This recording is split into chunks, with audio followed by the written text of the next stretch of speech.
10, 9, 8, 7, 6, 5, 4, 3. Good luck, studio. Hello. Oh, it's the Shiloh Podcast. All I wanted was a pie, and then I hatched out of an egg. Okay, bring the mic over. He's ready to record. It's the quiet ones you've got to watch, you know. Is it metaphorical? Is it deep? Is it deep?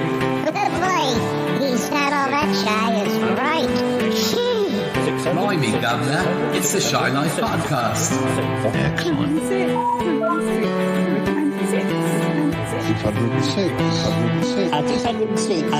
606. Bonjour et bienvenue au podcast The Shy Life. Hello and welcome to another episode of the Shy Life Podcast with me, Paul the Shy Yeti. How are you doing?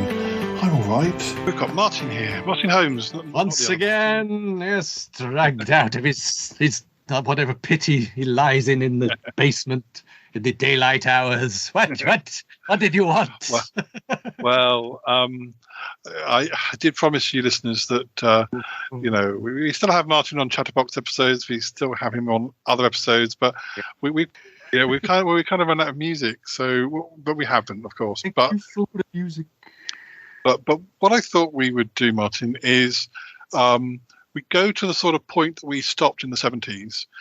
So we will start in 1975, and what we rather than, because obviously Nick and I did sort of onwards from 75 in the detail that we used to with. But what I thought would be more interesting would be to talk about the bands that were big, and we can slowly work our way through the end of the 70s and just talk about bands that were big during these period, but look at their whole career, or see kind of, so say the 1975 Queen were doing, and they'd been around for a few years, and then they had a downturn, and then they had an upturn.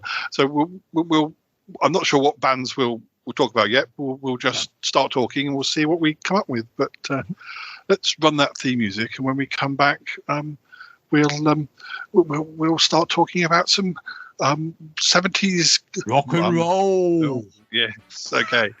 Run that theme music. Darling, it's the Shy Life Podcast. Yes, well, it's a positive thing, Paul. The High Life, the Shy Life. You won't find a cast of characters like this everywhere. Hello, Paul. I'll go anywhere if I can say so. Delicious. Hello, campers. How are you? You quite like a big bang, don't you? Go Shy Yeti. Oh, I hope he hasn't found out my secret. Do you think he has? If you thought that was bad, just listen to this. Yeah, I am strangely drawn to Yeti Uncle John's ankles as well. But has the Shy Life Podcast slowed down? I don't think so. It's all gooey and greasy and yum. Has anyone seen my hot sausage? Oh, I can't wait for it to begin. It's the Shy Life Podcast.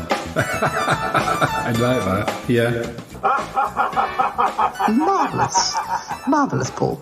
I should put the DJ head on. So, Martin, 1975. 1975. What do you remember of 1975? 1975. I was 11. I was 11. I was probably at that stage. I was probably very, very obsessed with. That's my favourite year of Doctor Who is that first Tom Baker year, which I think was certainly the first half of 1975. That was funnily enough, I don't remember it musically very much. I know Bo Rap was quite big that year. My sister, her music was what I tended to hear. I probably started listening to Piccadilly, so I was probably aware of the pop charts in those days. But Piccadilly Radio 261. Yes, no. I was never a big music buyer. This was the strange thing. I didn't have an LP until someone bought me an LP for my 16th birthday. The only music I ever really seemed to buy, if I bought anything at all, was music, film music. So I would buy these Jeff Love collection, or Teen TV themes. I didn't really. I'm in much the same way.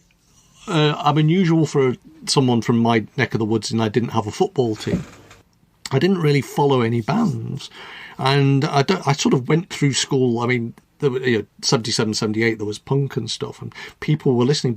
And people would sort of scribble, band logos on their exercise books and things. But really, I don't know. I'd never seemed to sort of follow the crowd when it came to the stuff that normal people do. I don't know. I think there's something very abnormal about me generally. I just don't seem to. Well, I think there's very few would probably agree with you on that. Now, I mean, looking at this, I mean, I was only just over one. A twinkle. Yes. Well, I was one at the start of 75. Mewling and puking. I mean, there are lots of bands here, but we don't necessarily have to catch them all in 75. We might catch them later on in the decade. But I'm just looking to see, because I don't want. We should just talk about the big ones. We should talk about some of the. Well, Top of the Pops was on telly. I do remember. I think my sister did watch Top of the Pops, so I was aware of Top of the Pops. I remember the one vivid memory I have of my father commenting at all on music was seeing Freddie Mercury on doing Bohemian Rhapsody and say, "Oh, he won't live very long." Very prophetic, my dad. Very prophetic. But that was a weirdly vivid memory I have of it. But I that thing where if your dad wanted to put you off music, the best thing he could do was say, "Oh, I like your music." But we only the other thing was we only had the one record player. We had one record player, and it was in the living room. So if you wanted to listen to music, you really had to wait till everybody was out, or on the radio, perhaps in the kitchen or whatever. So it's really odd. I find it bizarre. I remember my sister's friend coming, and we'd play Monopoly, and I, being the horrible oiky little brother, would have. I think they were supposed to entertain me, but they would put the singles on, the 7-inch singles on, and so my sister's music collection was basically what I knew. So some of the albums I have, like Goodbye Yellow Brick Road, was because my sister had them. Yeah.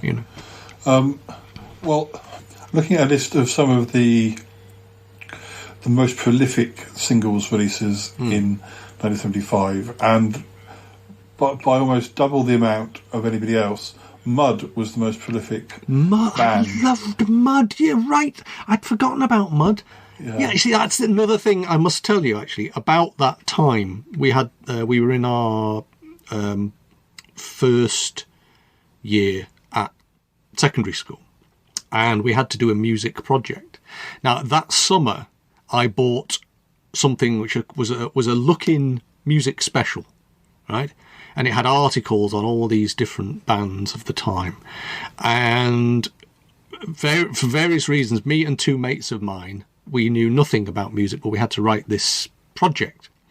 So my mate, John, he cut up this magazine, basically served three of us. One person did Alvin Stardust, one person did David Essex, and I, for my pains, got to do Gary Glitter, who we never mention anymore.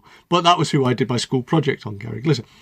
All based on articles in Look-In. So yeah, Look-In was, I suppose, why I knew about music. My sister, specifically, I remember she said she went to see Focus, and that was really loud. That was loud enough for her. And there was an article in Look-In about a band called Mott the Hoople. But the only thing I really know about Mott the Hoople is that they were on the cover of Look-In in 1973. So that is what I know about them. So we did articles on these things. But Mud, we went with school, and that makes us sound like we went to a posh school. We didn't. It was Bash Street, really, but for some reason, my mum was very eager for me to go on holiday when the school offered this holiday to Switzerland. So I went to Switzerland for a week when I was 10 years old. And the thing I most remember about this hotel we stayed in was it had a jukebox. And I thought that Mud were the greatest thing ever.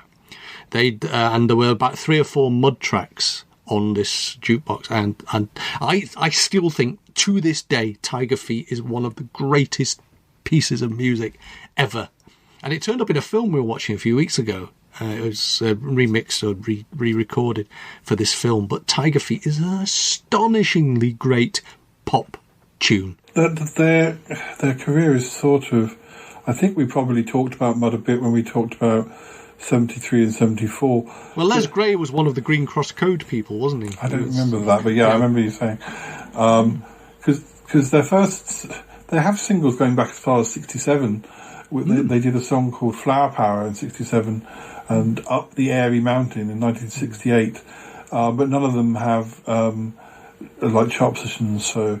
they were like a rethink of the Ted, weren't they? They wore these yellow teddy boy outfits. The guitarist had these huge flares. I wonder if they had the same image, because some of these bands, like Status Quo, looked quite different in the 60s, and even early Slade, they looked quite different.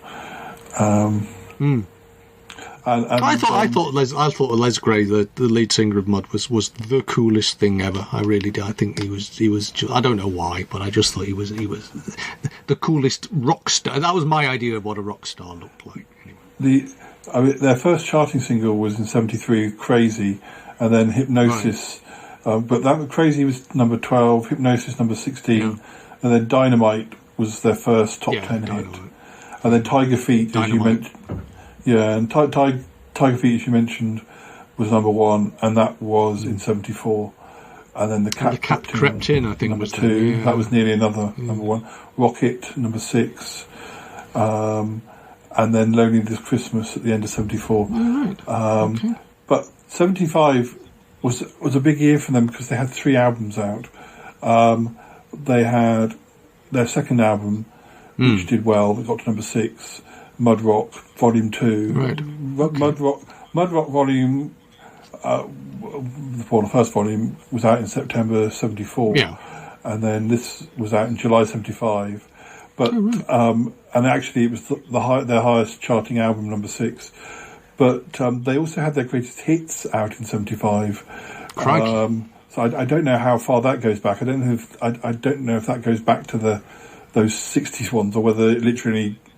It probably, I guess, because you can only get some of these. Since I've been buying vinyl again, some of these greatest hits from that sort of period, you can only get about 5 tracks aside, so it doesn't need to cover that bigger period. So maybe, I guess, by 75, perhaps everything they released from 73 to 75 was enough to fill both sides of a vinyl. It does interest me, this, because I mean, like I say, at the time I loved Mud, and yet Mud is not a band I have ever bought their stuff. I don't have any Mud on CD at all. I never acquired it. But I think Tiger Feet, one of the reasons I bought an LP, which I'd still have, it's the vinyl, something called Glam Crazy, spelt in that crazy way, that crazy with lots of E's on it.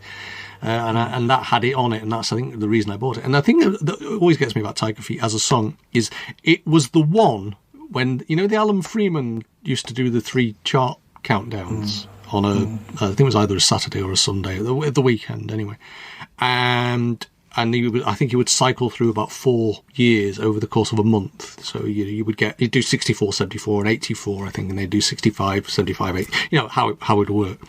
And every 4th week, I just used to really look forward to it because I knew they'd play Tiger Feet. If for some reason that song just cheered me up, and yet I've never bought it on disc. Weirdly, there seems to be a change in label. They were on RAK, and then then after that, up until that greatest hits, and then in December 75 they've got an album called Use Your Imagination, but it's on Private Stock Phillips. I don't know if that is a bigger label than it sounds. I mean, Phillips is a big name, but apparently Private Stock Records was a record label that operated from 74 to 78. But why move from? I mean, RAK, I've definitely. I mean, a lot of bands, and they were still going. Susie Quattro, people like that were on yes, and in the late, even like early Kim Wilde and things like that. So why they left RAK, I don't know, or RAK. I don't know how you pronounce it, RAK or RAK. But Use Your Imagination, they're dropping for. I mean, the greatest hits only got to 25. Yeah. Use Your Imagination got to 33. Then they had albums in 76, 78, but none of them are charting, and they were. No. But by 78 they're on RAC Victor, which is the sort of linked to Sony and stuff. But They also, I guess, because I don't know. Probably because the contract had ended. There's another greatest hits in '77 on that private stock label. So I guess it's perhaps just the stuff that was released on that contract. But these things will get quite messy when people jump labels, and then so and so companies has ownership of different periods of absolutely. people's career. I was a big fan in the 80s. I was a big fan of Judas Priest, and Judas Priest's first two albums are with a different label, as indeed are Queen's. I believe Queen 1 and Queen 2 were sort of through a different source, shall we say. It's always interesting, really, because they never seem to get the big re-release, the big remaster at that time. They were always, oh yes, we did these as well, and the record company would then put out a best of album that was stuff that was purely from those early works, if you like.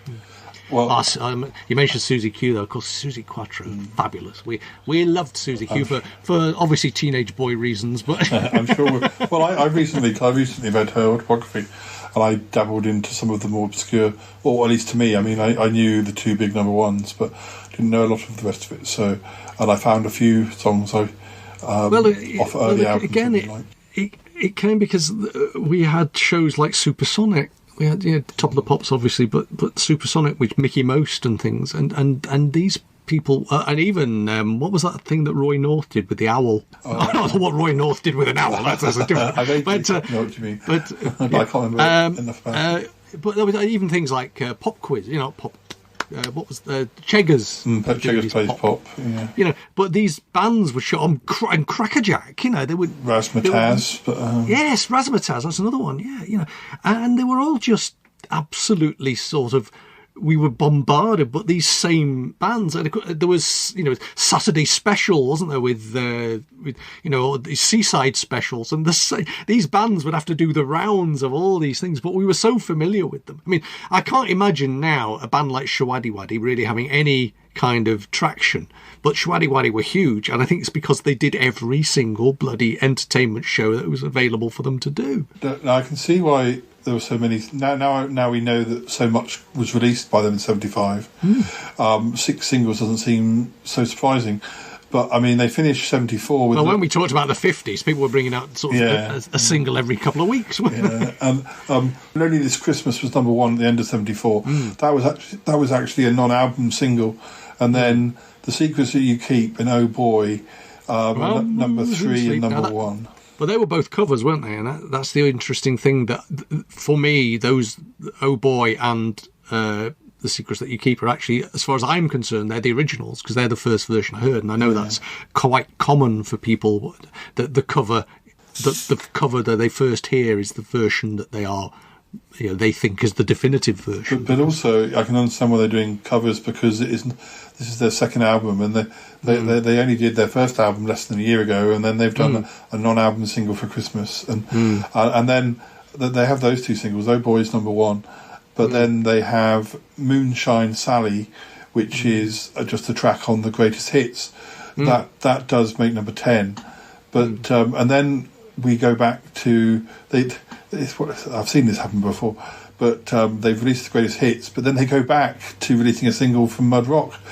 They released one called One Night, but it only gets to 32. And then, of course, they change record label, and La La Lucy, that's number 10. Show Me Your Woman, number 8. So this is on the new contract. Some of their singles after that are like Continental Europe only or German only, but they still have Shake It Down in '76, number 12. That's a non-album single. Lean on Me, number 7, non-album single. Well, we get that thing, don't we, where bands have sort of gone out of fashion here, but of course they're still big in Japan, or they're still big in Germany, or they're still big in America, or whatever. So they are still functioning as a combo, as a beat combo, if you like, as a band, and yet we've almost forgotten about them in the British press, in the music press, in like you say, on the television, and I don't know. It sort of fascinates me sometimes. I remember many, many years ago now, but I do remember being in a chip shop or something, and there being this flyer, and it was for a pantomime, and it mentioned a comedy duo called Hope and Keane. Now, Hope and Keane were a big part of our childhood. There was Hope and Keane's Crazy House, Hope and Keane's. They were a bit, they were in that Crackerjack slot in the summer, and they would do these shows. And I thought, well, and it was about 30 years after their heyday, and they were still going. So these people have these careers, and again, a band like Shwaddy Waddy, they may have changed the broom handle and the stick sort of 26 times, but they are basically still functioning as a thing out there entertaining people. It might be at the end of the pier in Blackpool or whatever, but they still, and it amazes you that they have these 50, 60-year careers somehow. So other big bands in 75 include Bay City Rollers, and this is the year of Bye Bye the Baby. Rollers and the Osmonds, yes. Give a Little Love, Money Honey, these were all big hits in 75. Yeah, not a huge fan of the Bay City Rollers. I mean, that was girls' music as far as we were concerned. I have sort of explored them again with a sort of detached view, and although there are they're funny because there are some very cutesy ones, good tunes, and then there's some really good sort of rocky ones. I find that with a lot of things, though. I find that with I don't necessarily like a band, I don't necessarily like their music, but I get a kind of nostalgia when I hear certain things because they remind me of certain times. So I mean, Shangalang and what have you, they just take you back to a time, really, and I sometimes find I'm drawn to them more now than I was then. Because I remember this specifically with the Smiths. I know this is 10 years after what we're talking about today, but I remember people I was at college with really, really liking the Smiths and me being very dismissive and terribly, well, whatever. And yet, the minute I got home, I'd left college, I went out and bought half a dozen Smiths albums because of the nostalgia, the association. And I think that, these bands, say Bay City Rollers, Mark Bolan, they actually had weekly shows. ITV would, I know we had, all I was trying to think of earlier was Lift Off with Aisha, of course. That was another biggie. A lot of these shows are now lost, but Mark Bolan had a Granada series, I think it was called Mark, with a C. The Bay City Rollers had a series which I think was actually called Shangalang, and and bands like Slick would have a comic strip in Look In, So it was all very sort of probably very highly marketed and everything, but it was in our ITV children's TV, if you like. It was there, so we sort of watched it because it was a pop show. And it was aimed at us, and you weren't necessarily a Bay City Rollers fan, but you might watch their TV show. But Bay City Rollers, I mean, their success sort of, all their big success is sort of between late 74 and sort of autumn 76, and it's the albums they released in that period.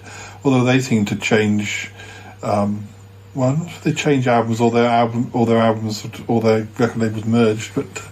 Well, friends of mine at the youth club wore the tartan, had the tie tied around the wrist or whatever it was. I mean, there was a lot of that going on. It's sometimes surprising, and when once bands start falling out of chart placings and maybe don't get, I mean, we know about bands coming back like 20 years later or whatever, but quite a lot of these bands, so basically Rollers were releasing albums every year until, every year until 81. They had albums in 77, 78, 79, 80, 81, 85, which didn't chart or have any hits on. But so they didn't just vanish after their last big hit. But we've talked about this before as well with the Monkees, haven't we? I mean, Monkees were in our television DNA. The show was still running on the BBC. I think it was on the BBC, but sort of a decade later. Yeah. And it's actually quite surprising sometimes how many Monkees albums there are after the ones you've heard of, if you see what I mean. Yeah, because by 75, they'd already had a string of hits. Keep on Dancing, number 9, that was their first big hit. That's 71, though. That's sort of before they started even releasing albums. Yeah. Remember Shalala, Shangalang, Summer Love, Sensation, All of Me Loves All of You, and then it's Bye Bye Baby, Give a Little Love, Love Me Like I Love You, Money Honey, I Only Want to Be With You. Those are all the top 10 hits, and then it starts to just. I wonder what it is, though. I mean, I'm assuming it's, you know, it's a fundamental teenage thing, isn't it, to find somebody attractive or whatever. But I wonder what it was that suddenly made them what's the expression? Teeny boppers, isn't it? What made them suddenly so appealing to such a broad base of teenage girls specifically? Particularly when there was quite particularly when there was quite a lot of other bands coming and going who had the same sort of. I mean, I know posters with your shirt open to the navel in Lookin' probably didn't do any harm, and I know that basically if you became the darling of any of the girls' comics, or as it was back then, I mean, there were boys' comics and girls' comics, I know it's different times and everything like that, but people were definitely promoted to appeal to that audience, and there was a lot of money to be made by appealing to that basically 13 to 19-year-old age group, really.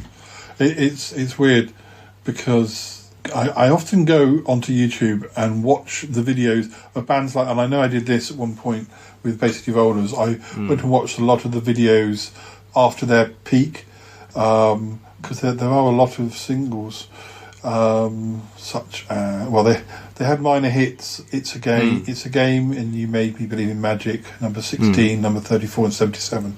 Then nothing after that charts, but they have a lot of, and when I was going through it, I discovered in 1983, one of their last singles, they covered a song that Bucks Fizz had a hit with in 1981, which was the Piece of the Action, which was the song that they released after Making Your Mind Up, which is actually one of my favourite Bucks Fizz singles. But it was weird to think Basic Evolvers covering a Bucks Fizz song a couple of years after it had been released, and it's released only in Japan. It's just kind of the mind boggles. It does, and again, the idea of being able to extend your career somehow. Yeah. You know, what these bands will do in order to extend their career. You actually think of some of the amazing people in the music industry. I mean, someone like Elton John, who had hits in the late 60s, you know, but was still charting, you know, in more recent years, what they went through to actually extend their career. Because a lot of pop acts, you know, they have 2 or 3 good years, and then maybe 2 or 3 fallow years, and then, you know, fall out of consciousness and everything like that. But some of these acts, like Queen, like the Rolling Stones, like Elton John, they have managed to reinvent themselves constantly and appeal to new, you know, Bowie, appeal to new audiences time and again. Because if you look at early Bowie, you know, you do kind of feel, well, that's of its time. But you look at 80s Bowie and you think, oh, that's of its time as well. And yet it's the same guy. And that's a fascinating aspect of the real people, the real musicians seem to find a way of appealing again. Or they jump into a different area, like Adam Faith jumping into acting. Well, there does come a point, doesn't there? I mean, I imagine that even if the Rolling Stones now release a new track, you know, written by them, somehow it doesn't. You know, it's like Cliff. You know, Cliff puts out songs in every decade and gets number ones in every decade and everything like that. But actually, if he does it now, it's all a bit, oh, that's a bit sad. There must come a point where people go, yeah, I don't want to hear your new stuff. I want to hear the old classics. I mean, I think there's something about, for example, with the Stones, Undercover of the Night in the mid-80s is an astonishing track, and it works. But actually, if people buy a Rolling Stones greatest hits, it's really those 60s songs that they get. And yet, you know, and I don't know, I mean, Bowie seems to be more transcendental. He seems to appeal, all of his songs seem to appeal, you know, and to a certain extent so does Elton John. But there comes a point at which they think, yeah, we just really want you to. It's almost like they want a covers band. They want a band that will play their old hits and nothing new. We don't want your new stuff. Well, if you go on stage and play your new album, they go, oh bloody hell. Again, I think it's the different level of fans that in that room. There are people who just want to hear the old stuff. There are people who probably, with certain bands, I want to hear their new album, and I expect them to sing some of their old stuff. I mean, the only time partly because I don't really like massive stadiums. I've very rarely gone to like a massive stadium. Yeah, and from my more poppy side, I always wanted to see Kylie, but I liked watching the DVDs because she really puts on a show and she actually seems genuine, unlike certain other female Madonna, who doesn't have the same sort of warmth, but also puts on a great show. But I never thought. Well, I thought I'm never going to see her live. And then when she hit, maybe it was her 25th or 30th anniversary. I mean, it feels amazing. It feels sort of scary to think that Kylie has passed those milestones now. Because I still think of her when she was in Neighbours, but I thought she's going to be in Neighbours again. Well, she will be, yeah. Well, she probably would have been by the time this comes out. She did a tour where she did her B-sides and obscure tracks. Yeah. So she didn't sing any of her hits, but it was a real fan, and that's when I got to see her because she played smaller venues. She played the sort of venues that I usually went to see the bands the smaller bands or the mid-range bands. So I got to see her without all the extra show stuff, and you could tell that she was really, really loving being amongst people she knew were her super fans, or at least her fans enough to know her B-sides and rare tracks. And she was having a ball and not having to be on a big stage and not having to worry quite so much about. I'm sure I can't really remember now, but I'm sure she was awfully glamorous and everything as well. But yeah, I mean, there's a difference between what people want to hear, and sometimes there's room to sort of make room for some of those more obscure songs. If you've got, you're right, who the crowd's going to come in for that one. Well, I was going to say, actually, on top of what you were just saying there, you've listened to the new ABBA stuff, haven't you? Yes, yeah. So, I mean, do you like the new ABBA stuff? If you went to see them play, would that be the stuff you'd be quite happy to hear? I mean, you're familiar with it. I'd certainly like to hear some of it. There are one or two tracks I don't like as much, but then, there was always, things like I Have a Dream, they were never my favourite ABBA songs, but they have a place, and some people, that would be their favourite. And I mean, I Have a Dream has been number one for a few other acts. I think some of those soppy boy, there was a Westlife or something like that, had a number one with I Have a Dream, which ABBA never did. So it's a song that continued on. But yeah, I'm not planning to go to the new the digital tour, the new show, but I'm not saying I'm not rushing to go, but that's more because of just anxiety levels of going to it and not knowing how much space you're going to get and how busy it's going to be. And if I could go some quiet afternoon like some matinee where it was only half full, but whether I'll get to it when the tickets have gone down, I'm not against it by any means. And but when they came back, when it announced that they were coming back, when I heard there was an album, that was the best part of this reunion, more than the show. I totally didn't understood why they wouldn't want to be standing there live themselves, knowing enough about what the girls have been through. The girls. I know what you mean. But the fact that there was going to be a new album, even if it was only going to be 10 tracks, that was all I could want. That was some.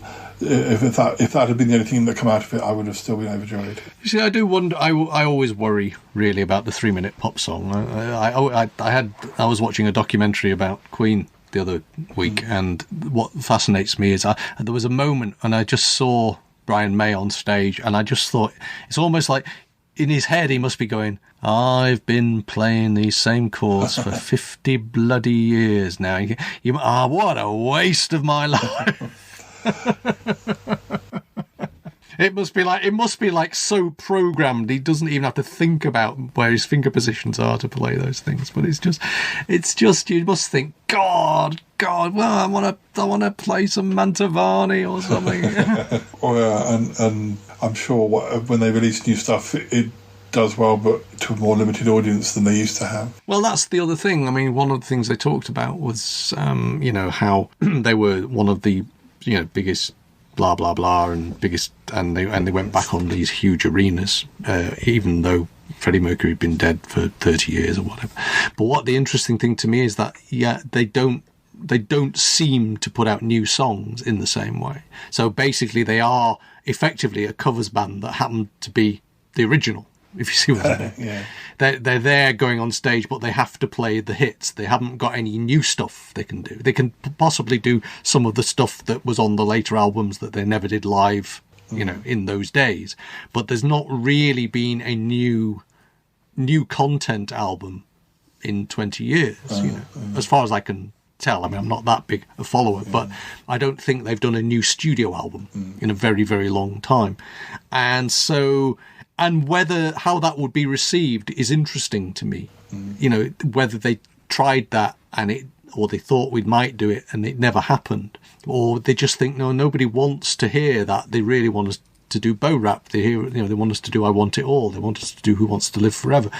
And I don't know whether you could quietly understand why John Deacon thought, yeah, I'm getting out of this. I've done my bit, I can kind of get it, and yet the other two have kept on going, I think, if anything, I'm in the minority. I probably would rather go and see a Queen show where they were playing maybe one or two hits, but then I'd be more interested in hearing some obscure songs, just because one of the reasons I probably don't listen to Queen very much is that their greatest hits really dominate their repertoire. I mean, it's interesting that as well. I think you do get to the point with certain bands, with the passage of time, the personnel diminish, shall we say?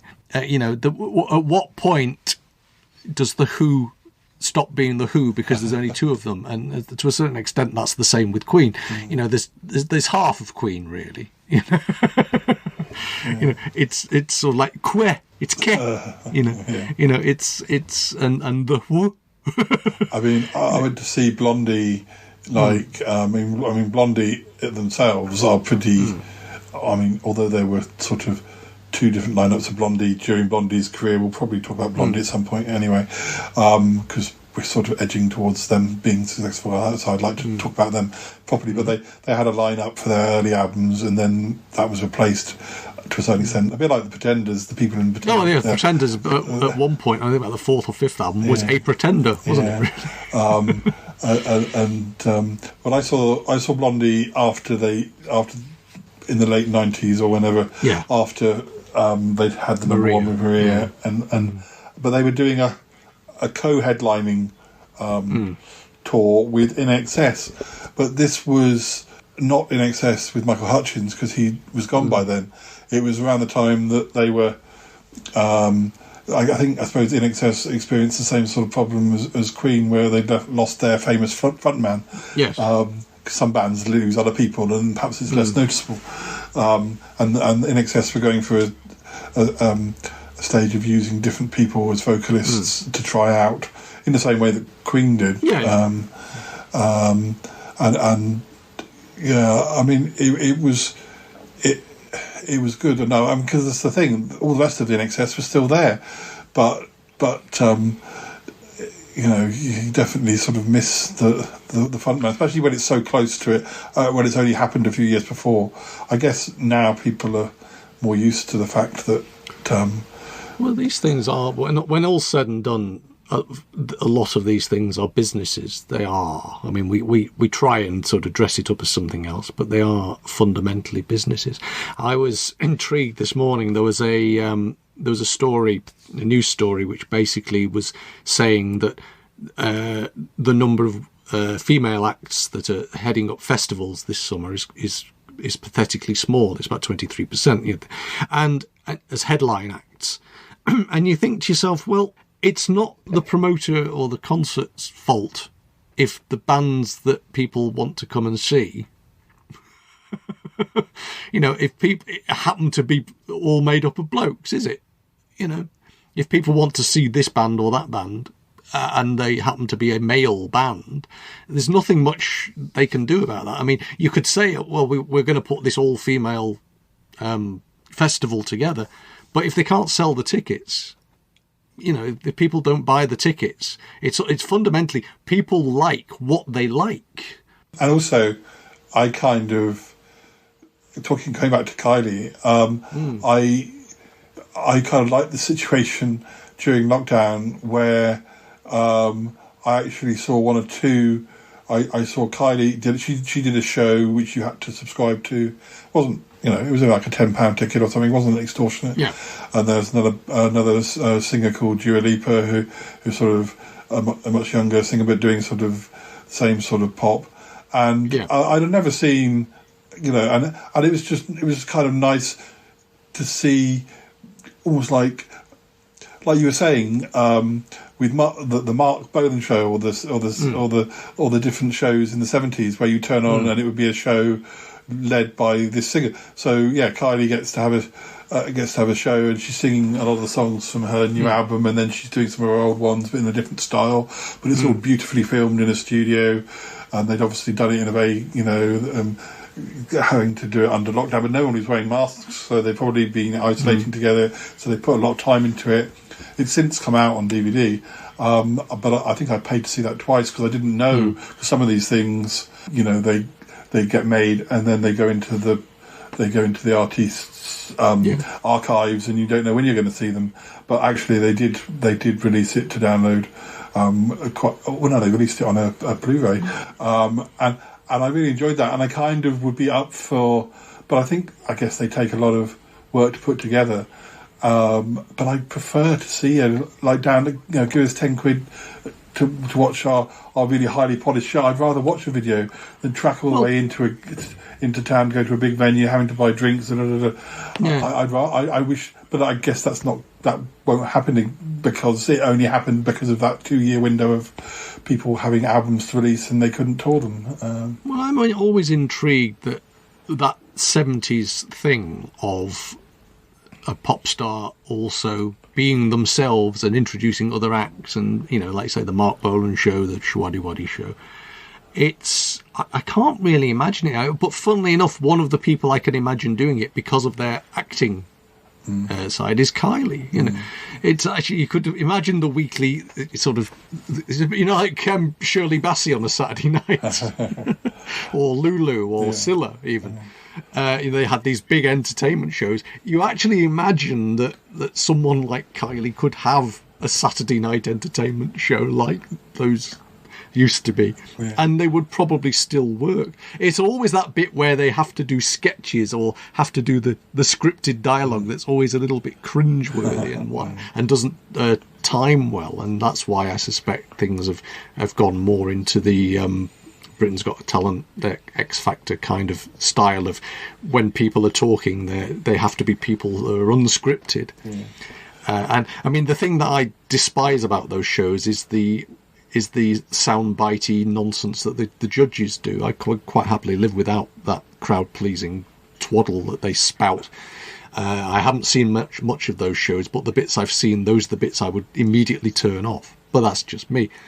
So I don't know whether that kind of entertainment show would still, can you imagine Kylie and if after they'd left Neighbours and they'd been touring, Kylie and Jason had a Saturday night show on BBC One, which almost could have happened in the early 90s because that sort of thing was still sort of relatively, could have happened. Let's go round to Kylie and Jason's house. Hello. I mean, the only. Were they even X Factor? They might have been pop. See, they may have saved us from having Noel Edmonds on exactly. Couldn't have been much worse than that. Kylie's house party. There you go. That would have worked. I think Girls Aloud, jumping on right into the noughties, I think Girls Aloud were before X Factor. They were on Pop Stars or something. And there were two. There was a boy band and a girl band, and I mean, I think that they had to. I didn't watch it. I wasn't really aware of them. I became more interested in Girls Aloud when I actually heard the music and thought, this is the kind of pop I love. And they just happened to be releasing singles like sort of more electro pop, sort of, with a really good producer, but I wouldn't have been that interested. Usually, the problem with these X Factor bands is they release some soppy ballad, and they release another soppy ballad, and make the money and run. Girls Aloud's first single was "Sound of the Underground," which was a great song, and I think it was either that one or the follow-up single had Johnny Marr playing guitar. I mean, it wasn't publicised at the time that it was Johnny Marr playing guitar, but somebody rang up and said, "Johnny, can you do this guitar lick?" And he went, "Oh yeah, fine," because Johnny Marr. I'll do it down the phone. He's pretty cool. No. Having read his autobiography, he's pretty cool. He just kind of likes working and would find doing something like that really exciting because it's different to what he usually does. None of the sort of Morrissey snobbishness, for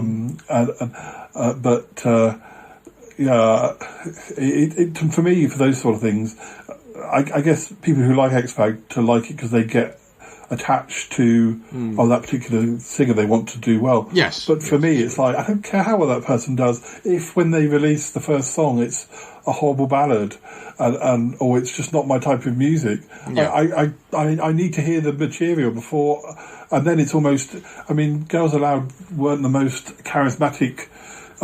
Whereas like the Spice Girls had a lot of personality. I don't think Girls Aloud were quite the same with personality, but I much prefer their output of singles to the Spice Girls singles. Well, the Spice Girls went down the different route, which is another kind of rare subset, isn't it? Is the movie, making the movie. So you had the Spice World, was it? Yeah, I mean, and the bands that have made successful feature films about the band. I mean, which obviously goes back to Hard Day's Night, I think. But you've also got. I mean, there was ABBA the movie, but ABBA the movie was a different beast because it was a sort of documentary, wasn't it? It was a pseudo-documentary. Sort of fictionalised. So there have not been that many bands that have successfully done that, but that seemed to be the direction people chose over doing the TV show. I mean, the Spice World's a lot of fun as well. I remember seeing it at the time, I own it at home. I need to watch it more often than I do. But does it feel a bit like Hard Day's Night in its style? It's very narrative sketches. And I think a lot of it was sort of script doctored or bits of it written by French and Saunders or Ruby Wax and things like that. So you know that they paid whoever was doing the film for them was paying attention to the fact that it needed to be funny, it needed to play on all of their strengths or the stereotypes that people thought of as being their character. And do you think they were good enough as... Because again, I mean, they all went to drama school, didn't they? So I suppose, do you think they were all good enough as performers to actually deliver lines? It worked in the context. I mean, I saw Mel B in... I was rewatching Diary of a Call Girl recently with Billy Piper because it was on Prime and it was free to watch, and I back in my mind I'd enjoyed it, but I wasn't sure I'd seen the last few episodes, so I just watched the whole 4 seasons very quickly, and in the last episode Mel B is at a sort of sexy party, and she only has one line, and I'm like, I think you're much better in Spice World. It was funny, but I always think it's funny when people who have been lead, you know, sometimes when we talk about films or we talk about TV, and there's like somebody who's been like a lead role, say in a soap opera, and then you look at what they've done afterwards, and they've gone from being like main character on whatever show, and you know they're total stars in that show, and then what do they get after that? You know, Dorman, or you think, how do they jump? I mean, that's why if I was in a soap opera, I would say I'd always be like William Roach, and I'd be like, I'm staying here for as long as they want me. I'm not daring. To leave. Know what I'm good at. I'm not daring to leave. Well, I mean, you think about sort of Russell Crowe, that kind of actor. I mean, he did manage to make the leap and become, you know, a lead in a lot of feature films, but equally you've got someone like Madonna, who I know you're not a huge fan of, but I love her music. I just don't like her as a person. but she did. I mean, things like Desperate Seeking Susan, and then but then did that cameo in the Bond film, which you know. I recently, in the last couple of years, I saw Who's That Girl, which had quite bad press at the time. I believe, although it had a hit single from it. And I thought it was a great fun film, and it's one of those ones I probably had avoided, and I'm so glad I saw it because I'll definitely go back to that. I don't know. I like Desperately Seeking Susan as well. But I'm quite a fan of Madonna, but I wouldn't want to go around hers for a party. Whereas you don't think you'd get on? Yeah, I think a night out with Kylie would be amazing and great fun. But yeah, this is where my mind goes. So fictional, theoretical dinner parties one day, with Paul, famous one day. people. Now you're a full-time podcaster. One day. When your ship comes in. But it'll be Kylie and the Yeti. You share. Yeti and Kylie share at least 3 letters. It's almost like we were meant to meet. It's destiny. I was on the same plane as Emma Thompson once, but we didn't become friends. No. But were you in the same part of the plane? Well, we were coming back from Venice. So I'm not sure the plane was posh enough to. She was just on with her husband, and we were. Flew home. We were sort of, when you're in that last bit before you get on the plane, it's difficult to sort of hide away, really, and so. She was just there, and I was like, oh, that's Emma Thompson. But I'm kind of like, oh, that's a famous person, and then I've just kind of go on. But I was really sort of cross. Somebody was was like on the plane, had their iPad, and they were trying to raising it up and trying to take pictures. And I thought, oh, that's so pathetic. Just that's the world we live in, Paul. Just be cool. You've got to see Emma Thompson, or you've got to see whoever. Enjoy the moment. Just enjoy the moment, and don't embarrass them or embarrass yourself. But well, as you know, I'm not a big fan of the selfie. I never understand. I know you take a lot of selfies, and I still find the whole horrific. Less and less. I'm becoming more like.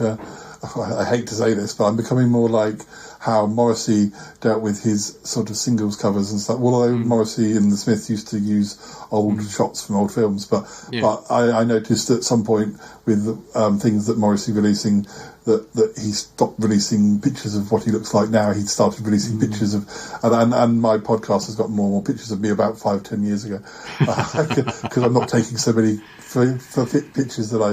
You become a recluse. I'm kind of like you become a proper garbo. Yeah, I'm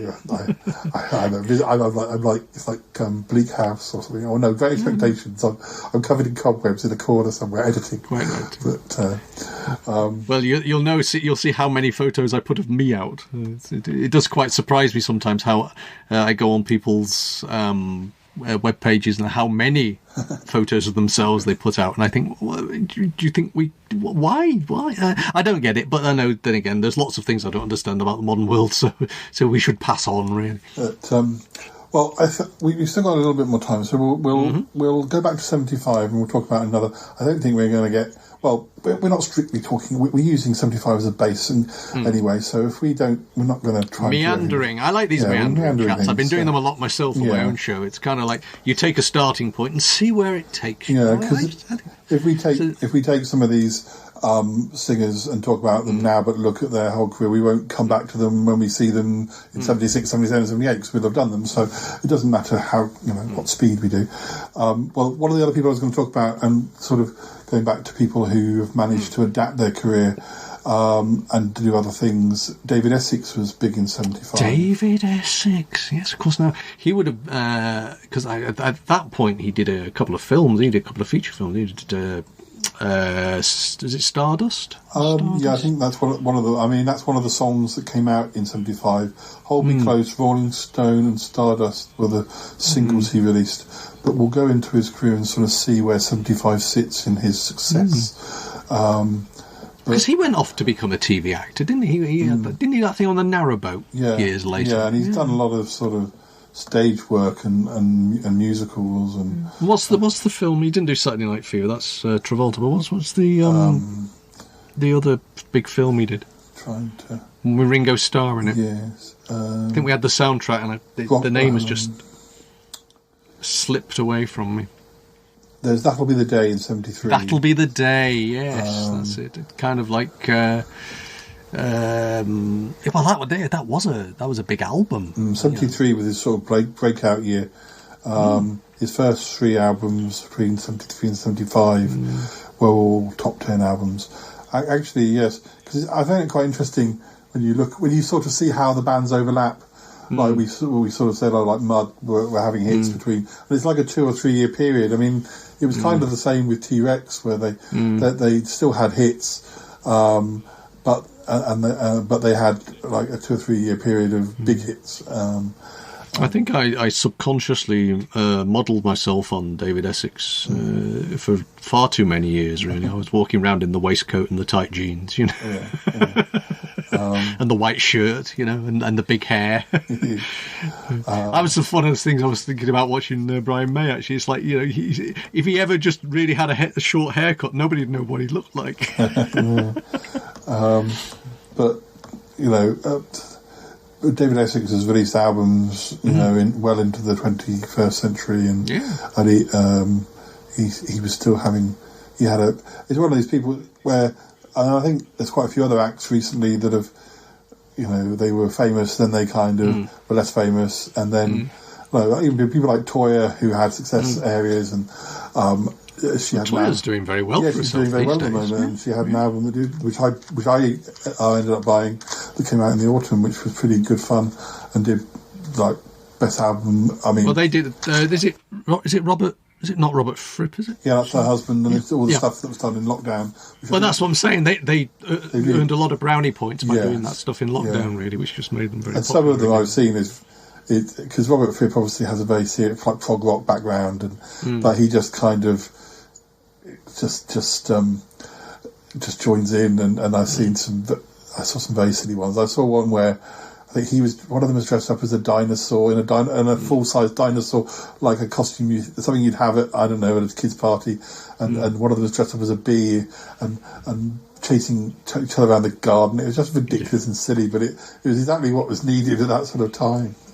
Well, we like Toya. She's I think she played locally a couple of years ago now, but or last year or whatever, did a concert that actually turned up in this little town in Derbyshire. So, you know, it's and of course famously a Doctor Who fan, of course, which is, well, at least conveniently claimed to be a Doctor Who fan for a documentary. Yeah, fetishising Robert and stuff.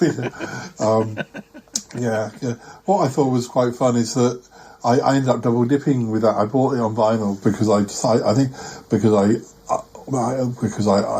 kind of thought, well, why not? But I bought the CD version because the CD came with a DVD, and they made a video for each of the songs. And although some of it was a bit homegrown, it was fun, and it was also fun to see what she'd made Robert Fripp do, or make it. Maybe she had a little dance in one, and they had to dance. It was worth the pennies, definitely. And I do enjoy videos as much. You know, I do like the video era, and a lot of new songs that. You were an early adopter for was it MTV? Well, a lot of music I listen to now, some of the things that draw you in are how good the videos are, or they're telling a little story, or there's a song I only just discovered last night which has a great video where this woman buys a robot, and then it kind of goes through the story as the song's going on, which is another song nothing to do with robots, but it's really high sort of production values, and it kind of shows you this. You know, this is just in the length of a 3-minute song, and then at the end, the robot sort of falls in love with her properly, and then she gets another robot, and the old robot is left watching and then explodes, and it just tells a little tells the unexpected, and that's just you should be directing these things, Paul. Maybe this is your life, really. This is the life you could have had. It's just look at what you could have lived. It's just that's why there needs to be, you know, a TV show that shows all these, you know, all these people who have spent making. I mean, you've got it, I suppose. You've got YouTube, but it'd be nice if there was the chart show was on with all the videos, and because there's people who don't want to go hunt, and also to a certain extent, you need to know the videos are out there. The chart show used to introduce you to things that you didn't know about, as well as things you actually did. To a certain extent, some of these people need that exposure to kind of go, this singer, you might like this singer, and look at the video, isn't it great? But anyway, Right, where were we? We were talking about David Essex. We were. Poor David. Well, you see, Toya just walked past and distracted me, as she always used to do when I was a lot younger. Oh, yeah, David Essex. David, oh, there's Toya. Hello, Toya, how are you doing? that hair, I mean, goodness. Although... What if I dye my hair? He's also done a lot of going back to David Essex, he's done a lot of cast recording albums. Yes, because he was in Evita, wasn't he? A Mutiny on the Bounty, or it's just called Mutiny. He was in. This one's called. Of course, he was in Jeff Wayne's musical version of The War of the Worlds. Yes, of course he was. Yes, he was. Yeah. Godspell. He started in Godspell. So a big fan of the musical theatre, a big part of his career, I suppose. And my goodness, how many compilation albums does he have? But I'm trying to find the actual hits here. He's one who was around in the 60s. He's got singles in 65, 66, 67, really? 68. Under that name? Apparently so, but none of them charted. He didn't have a hit until... Some of them were with somebody called... Rosa Wortham. I don't know anything about that. But yeah, a good sort of dozen or so singles that didn't do anything. And then suddenly in 73, Rock On number 3. But I guess he maybe, when he was doing Godspell, but maybe he got some publicity from that. I'm not sure. I mean, of course, going back to the Kylie and Jason thing, Jason Donovan was very big when he was in Technicolor Dreamcoat, but he was already somebody who was... that was a good thing for him to do. Yeah, it's like when you're doing your panto, it's getting the names in to get the people in. Yeah. Whereas that's sort of David Essex doing Godspell is sort of the opposite. He's doing that, and then he's having a career off it, possibly, or at least that would help. But Rock On's a good single. I remember it. You know, it has that wonderful.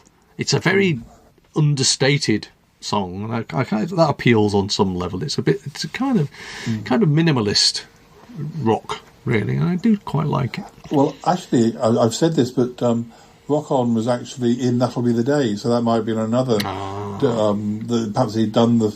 I mean, I'm making this up as I go along. I don't know what the actual fact. I'm sure somewhere. Yeah, none of this is true. I'm not making. It's all nonsense.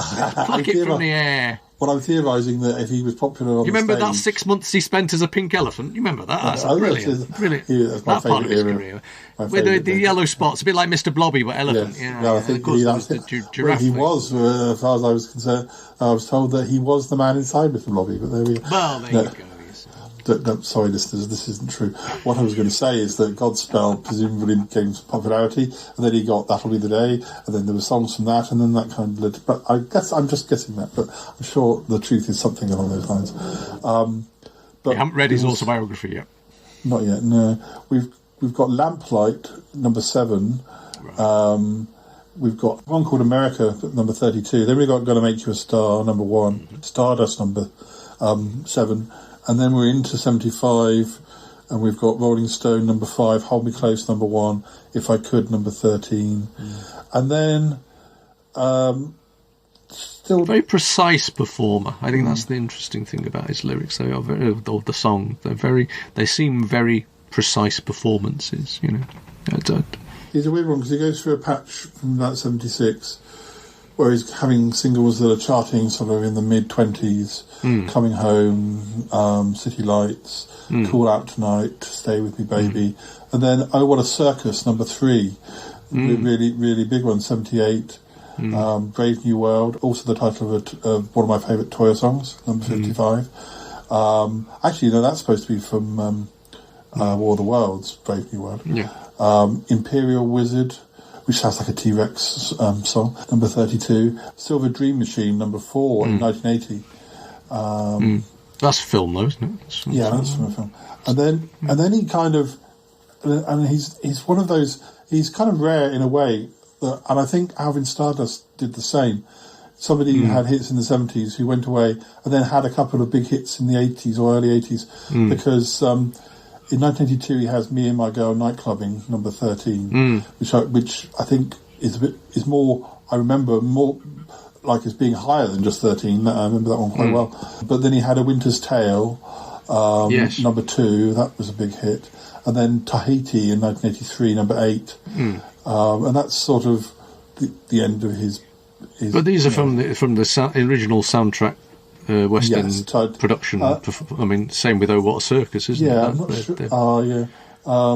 I think I think A Winter's Tale is just a standalone sort of Christmas. I think that's a Mike Back one. It was held off the top spot by You Can't Hurry Love by Phil Collins. Another reason to despise the back to front Hobbit. Yes. But yeah, I mean, he goes on with other singles, but they're not big ones. But he's definitely had a career that's kind of bigger than just the hits he had in that time. I'm just looking to see who else we can talk about. When was his Barge TV show? I think I can't remember the name. I feel like that was at the River. I think it was. I think that was about 83. But let me see.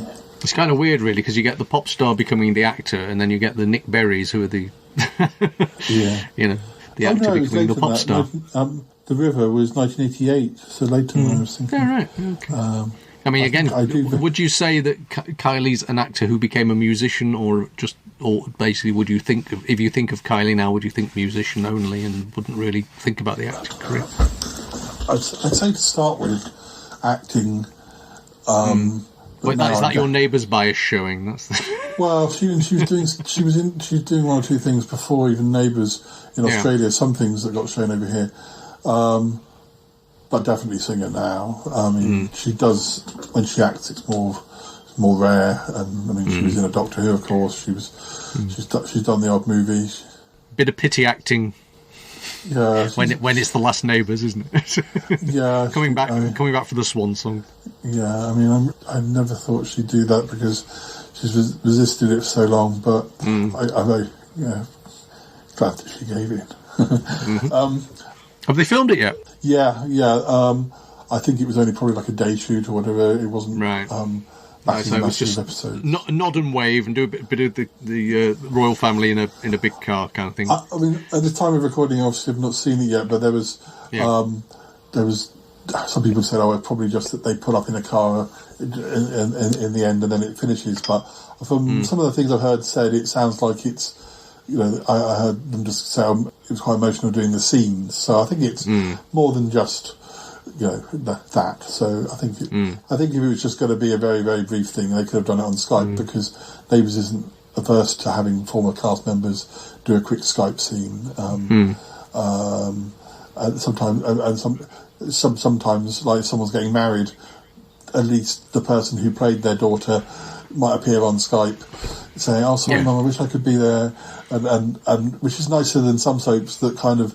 Oh no! Sorry, they couldn't come, and you don't see them, or you don't hear from them. And I mean, that's what usually happens on soaps when characters leave. Now, let's just wind up with a few smaller.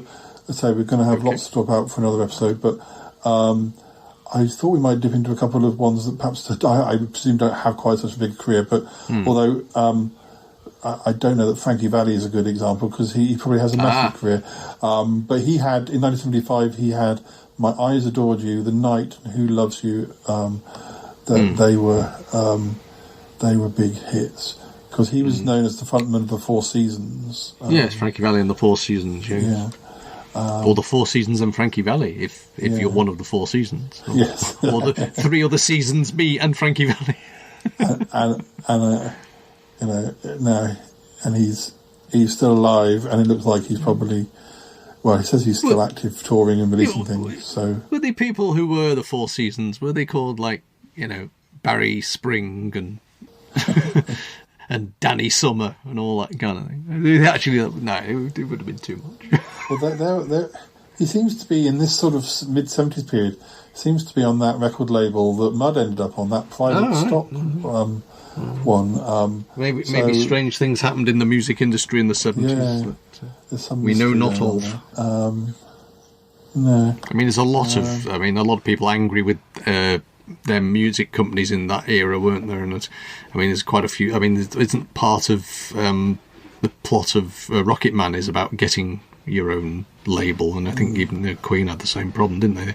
Falling out with managers and music company executives and things. So maybe there was a bit of making the music for ourselves stuff going on, and that's why that label was created and then got bought out.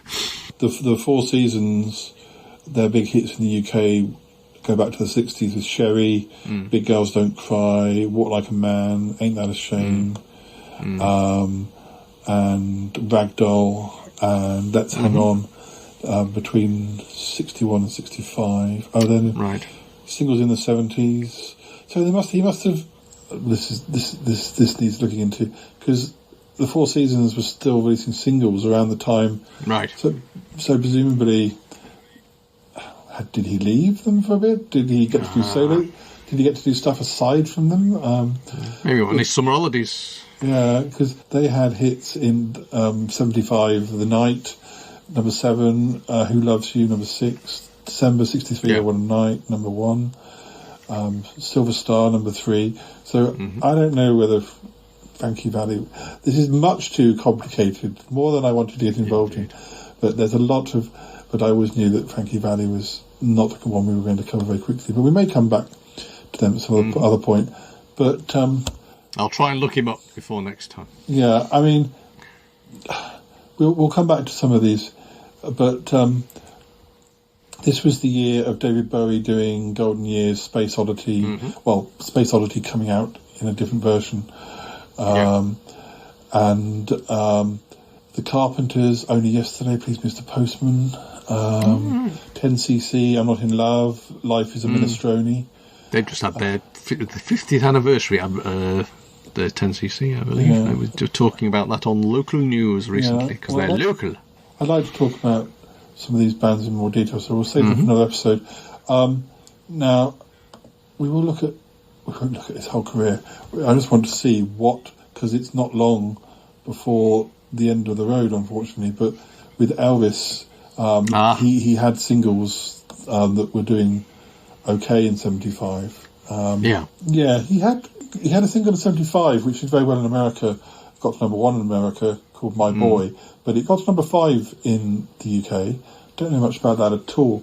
It was a French song, basically, translated. He also had a single which sounds interesting, didn't do very well, number 31, called Trouble. Makes you wonder whether, wasn't that around the time of that divorce, that DIVO? You wonder whether that's come from that. That wasn't a big... My middle name is Gregory. Yeah, I mean, My Boy it wasn't his last big hit before he died. He had Moody Blue, number 6, and Way Down. But Way Down became a massive hit after he died. Yeah, I think that's probably... There was a list of posthumous ones, and I think Way Down's been sort of falls between the two almost. This is presumably from the Vegas era. Yeah. I guess we're still in the Vegas. I guess the 70s was the Vegas era, and he never left that era. Well, I mean, there's quite a few of them might have been just live recordings of the Las Vegas show or something. Recordings. My friend Callum, his dad was a big Elvis fan, and when I first met Callum, we used to do compilation tapes for each other, and I didn't know a lot about... I mean, obviously I knew about Elvis, but I didn't have a lot. But I did like Suspicious Minds, as one of my favourites.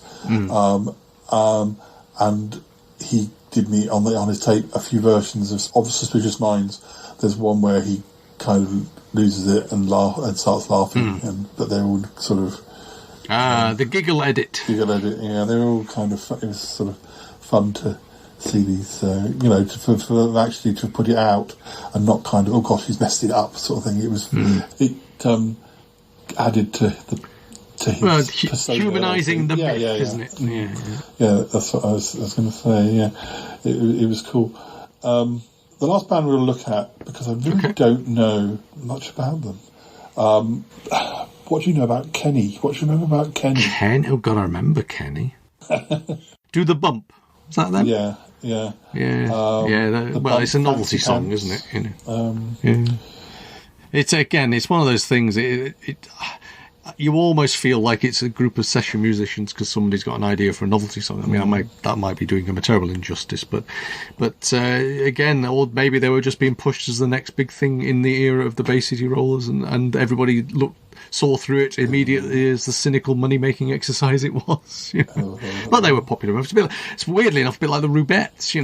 There's a similar kind of era. They had a look. They had the white caps, didn't they? But Kenny, I feel, looked a bit like children's TV presenters. They had the dungarees and the boots. That's my memory of them as dungarees and boots. There were 5 of them. Band only lasted for 5 years, 74 to 79. Well, that's a lot longer than I would have thought. I would have thought literally that they were that summer and then off they went. Look at chart positions in a sec. They were on RAK as well. Yes, they were Rick, Jan. Or Ian, I think. Oh right, or Jan. But it's spelled. Actually, I have a friend who had a friend called Jan. So maybe as in Jan Vincent Rutsky. Yes, they were Rick, Jan, Chris, and Andy. All right, fair enough. They were all born. For some reason, in my head, my memory of them is they all look like Mick Robertson off Magpie. Probably wrong. They were all born between 55 and 57, so they would be in their 60s now. 10 years older than me, so yeah. Which is about right, really. The bands you're watching on telly should be about 10 years older than you. It feels right. So. They had 2 top 10 hits, 4 top 12 hits. The Bump, number 3. Fancy Pants, number 4. Fancy Pants, and if you give her a chance, she'll go, wow. Yeah, I remember that one. How weird. Actually, there's one of the... They call her Fancy. When I'm editing this, you know what I'll be listening to. It lists the B-side titles as well. The B-side to the Bump was called Forget the Janes, the Jeans, and the Mitre Beans. That sounds like it might have been the theme tune to The Office or something. Yeah, it sounds like one of my poems if I knew what it was actually meant before actually it meant. But the B-side of their 3rd single was called The Sound of Super K. These are intriguing. Yeah, Baby I Love You Okay was their 3rd single, got to number 12. And then their 4th single, Julianne, got to number 10. So it's kind of, I don't know. They did release more singles after that, but they... there were these bands that it's funny when you mention their names, they were around a lot, and they would have done the Cracker Jacks and what have you, but they just were around a lot. It looks like the B-side fell off the planet. Yeah, it looks like the B-sides were written by people in the band as well, which was right. That's the thing. We'll do this commercial stuff, but we've got to put our own song on the B-side. Yeah, that Rick and Jan both wrote most of the B-sides, whereas the A-sides tended to be written by, I guess, more famous. They have 2 albums. Actually, saying that, it's one of those things where they were probably... Australia, Julianne was the big hit, number 6. Right. It did better than the UK. They didn't really have those other hits. The Bump got to number 71 in Australia. Belgium, number 30 for The Bump.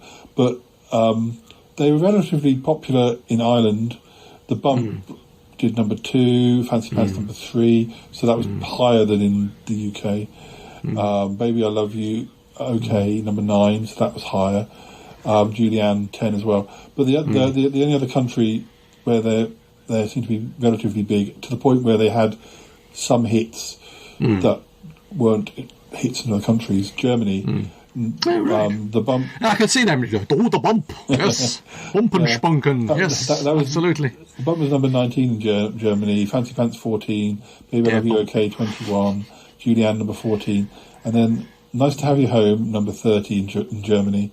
Hot Lips, number 20, although it was also number 20 in Ireland, which is the only other place where their latest singles did any good. And then Red-Headed Lady, number 49 in Germany. Red-Headed Lady. It's the only place that charted. I feel the Bump was kind of like the Agadoo of its day. It's done at weddings a lot. And they had, in 77, they had Old Songs Never Die and Reach Out, I'll Be There, which is a cover of the Holland Dozier song by the Four Tops, but they didn't do... I mean, and they were changing labels. They were on that RAK for the first 2 years, and then Polydor, and then Decca. Were they called Kenny for a reason? I'm not sure. I was just thinking. I'll have a look in a sec. So they were on RAK, but then later Polydor, later Decca, which are quite. One must think that somebody thought they had potential to kind of be even more popular than they have been, and then that didn't really work out, presumably. But let me have a look. Apparently Keith Chegwin, we mentioned him earlier, apparently he was almost considered for lead singer, but he declined. Wow. I'm surprised he declined. Turned down by the Cheg. Yeah, he was too busy being in one episode of or a few episodes of Tomorrow People. Doesn't really. I'm trying to think. There's no Ken in the band. I don't see. I'm sure if we. Oh no. Here we go. In 1973, Irish show band singer Tony Kenny, former lead singer with the Sands and the Vampires, recorded a single, Heart of Stone. It was produced by Mickey Most, and it was released under the name Kenny, and after the singer returned to Ireland, the single became a hit in Britain, as did a follow-up release, Give It To Me Now. And then I guess they decided to form a band using... I mean, those two singles they mentioned aren't listed under Kenny. These things are never simple, are they? They're never simple. No. They released one album, The Sound of Super K, which was that B-side. Only got to 56, so I suppose they never had a successful album like some of these other bands we've talked about. Right. And then never as huge as they wanted them to be. No, their second album, Ricochet, was only released in Germany and Japan. So, but anyway, well, did they merge with another band then sort of called the Rodgers and become the Kenny Rodgers? Or something? That's obviously where it came from. We've gone back into our false news section now. Well, Martin, we've barely sort of the tip of the iceberg. We've dipped into the cesspool of the 1970s at last. But I hope I hope listeners have found it interesting. And I just think that we can cover things and talk about things in a different way to how we did it when we were talking about, this was number one, that was number one. I know we did kind of jump in, and we sometimes, particularly if we didn't know who is this person, we did kind of jump in and look in their careers. But we've barely skimmed the surface. So it means that. Yeah, you're stuck with us. We're back. Yeah, exactly. We're doing this, more of this. Yeah.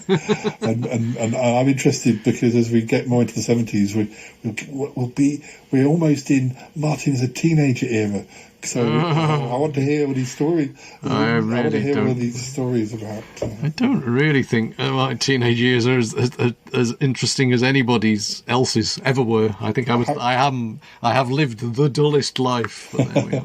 Well, I mean, even hearing how you avoided being a punk would be interesting. It was to do with buying a lot of velvet jackets. Yeah. There we go. Well, I don't think we're going to manage to persuade Ike to sing any songs. He'll just say, you've covered these bands before, I've just used some old material. But we'll have a chat with him after Martin's left.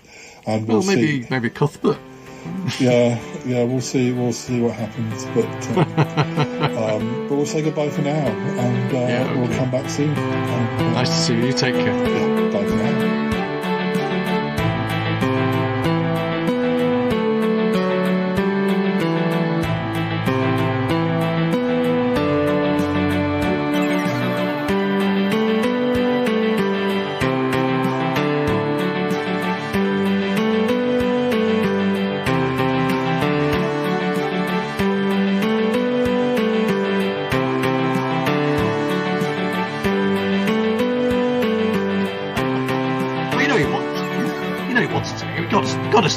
I mean, it's tradition. It's tradition. You've got to sing a few songs. Martin, I just want you to talk to him because I don't think I can persuade him. I just don't think he'll listen to me. Well, is he being willful? He's being willful. He says he's done it all before. Like I was saying to listeners, it's parenting. It's parenting. Yeah, but I think maybe you can probably talk him round. I think we may just have to.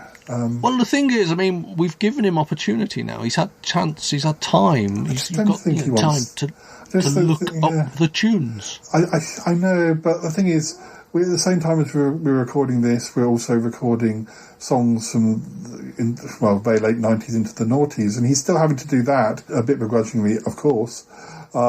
Just $2,000 now. You know what you're going to have to do. You're going to Martin, you can't start offering him money. I don't have that. I don't have money to give him. No. You said $2,000. He's No. Sorry, I thought he's $2,000. Not that he costs $2,000. Make an appearance. I thought if you start doing that, I mean that reminds me.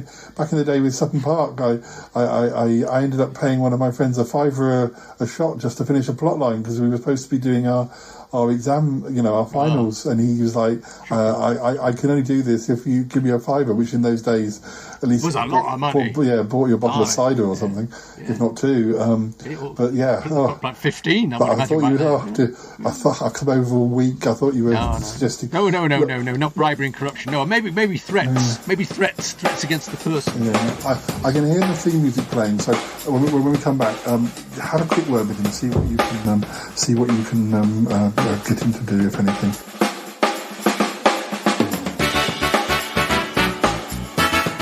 It's been good, but yeah, definitely time to come home now.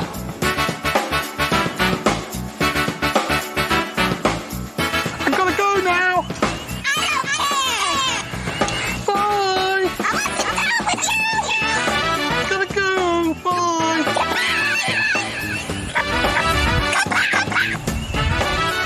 Goodbye.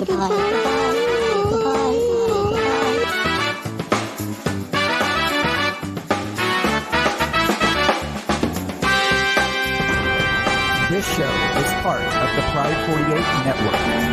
Find more shows over at pride48.com. Oh dear, what's going on now? Oh, it's the Shy Life podcast. Let's go. I have a voice. I have a voice. You have a voice. You have a voice. We have a voice. We have a voice. Unique voices in podcasting. UnivazPods.net. Right, okay, now, Ick, listen to me, son. Listen to me. Martin. You gotta do the songs. You gotta do the songs. I know you think you've done them before. I know you think you've done them before, but you've got to do the songs. And I'll tell you why you've got to do the songs. Why? You see, it's tradition. It's expected. It's kind of expected. People, they listen to them two burbling on. And they think, oh. But what they're waiting for is the big finish, the big finale. This is the high point of the show. This is what they're waiting for. And you can't disappoint them. But Martin, it's just too much. I've got so many other things on. I know. But honestly, I mean, let's face it, right? All you have to do is stick the headset on while you're doing a bit of the washing up and a bit of this and a bit of that. Say a few tunes in your head. You don't have to do any research. You know them all. You've rehearsed them all the previous time you did them. You're so up to the minute with the music of all the eras. Man, if anybody could do it better, we'd ask them. But we know it's you, Gov. It's you, and you're the guy. And if you don't want to do it, well, let's face it. We might have to get your Uncle John to do it. And Cuthbert. And, that's going to taint your reputation. Something chronic, isn't it? Martin, the only thing I can say is, hold me close, don't let me go. Well, this is it. I've heard they are in negotiations with your replacement. No, surely not. Yeah, I believe so. I believe words have been exchanged. Look, I don't think this time to do it this time, but I'll do it another time. I shall have to get out my 70s songbook again. But for now, put on your dancing trousers, man. For now, I can say just one more thing, and then we must say goodbye.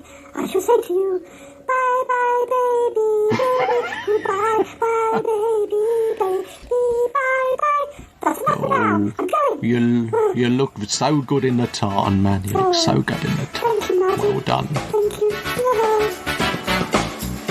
I like to just come home and like fix a nice hot bath. You know, like draw a bath. I don't know what that means, like, you know, with a pencil. But that's what they say. But I think you open the spigot. I love that word, spigot. And the hot water, especially, mostly hot water, steaming hot if you can. Then you get in there without any clothes on. You get in there and then you put your headphones on and you dial it to the Shy Life podcast. Oh, and a little glass of wine and candles isn't too bad either, but yeah. It was number one in the UK in 75, My Boy. Okay. Oh no, he didn't. It wasn't in the UK. It was in the US. I'll say that again then. Thought I'd not heard that. It's one of these ones where it really is so dense. It's difficult to keep your eye on the right bit.